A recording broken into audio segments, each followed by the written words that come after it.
ಇನ್ನು ಇದೇ ಪ್ರಕರಣಕ್ಕೆ ಸಂಬಂಧಪಟ್ಟ ಹಾಗೆ ಕಂಡಕ್ಟರ್ ಮೇಲಿನ ಹಲ್ಲೆ ವಿರುದ್ಧ ಪ್ರವೀಣ್ ಶೆಟ್ಟಿ ಬಣ ಕೂಡ ಕಿಡಿಕಾರಿದೆ. ಪ್ರವೀಣ್ ಶೆಟ್ಟಿ ಬಣದಿಂದಲೂ ಕೂಡ ಬೆಳಗಾವಿಯಲ್ಲಿ ಪ್ರತಿಭಟನೆಗೆ ಮುಂದಾಗಿದ್ದಾರೆ. ರಾಷ್ಟ್ರೀಯ ಹೆದ್ದಾರಿಯ ಬಳಿ ಪ್ರವೀಣ್ ಶೆಟ್ಟಿ ಬಣ ಪ್ರತಿಭಟನೆಗೆ ಮುಂದಾಗಿದೆ. ಮರಾಠಿ ಪುಂಡರ ವಿರುದ್ಧ ಘೋಷಣೆ ಕೂಗಿ ಆಕ್ರೋಶ ವ್ಯಕ್ತಪಡಿಸಿದ್ದಾರೆ. ಈ ಪುಂಡರನ್ನ ಗಡಿಪಾರು ಮಾಡಬೇಕು ಅಂತ ಹೇಳಿ ಕಾರ್ಯಕರ್ತರು ಆಕ್ರೋಶ ವ್ಯಕ್ತಪಡಿಸಿದ್ದಾರೆ.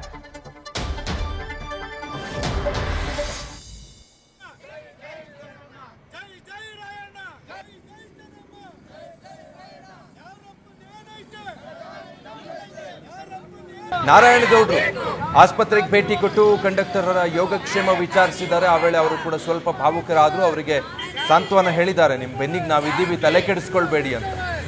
ಮತ್ತೊಂದು ಕಡೆ ಪ್ರವೀಣ್ ಶೆಟ್ಟಿ ಬಣದ ಕನ್ನಡ ಪರ ಹೋರಾಟಗಾರರು ಬೆಳಗಾವಿಯ ಹೆದ್ದಾರಿಯ ಬಳಿ ಈ ರೀತಿ ಘೋಷಣೆಗಳನ್ನು ಕೂಗಿ ಆಕ್ರೋಶ ವ್ಯಕ್ತಪಡಿಸಿದ್ದಾರೆ.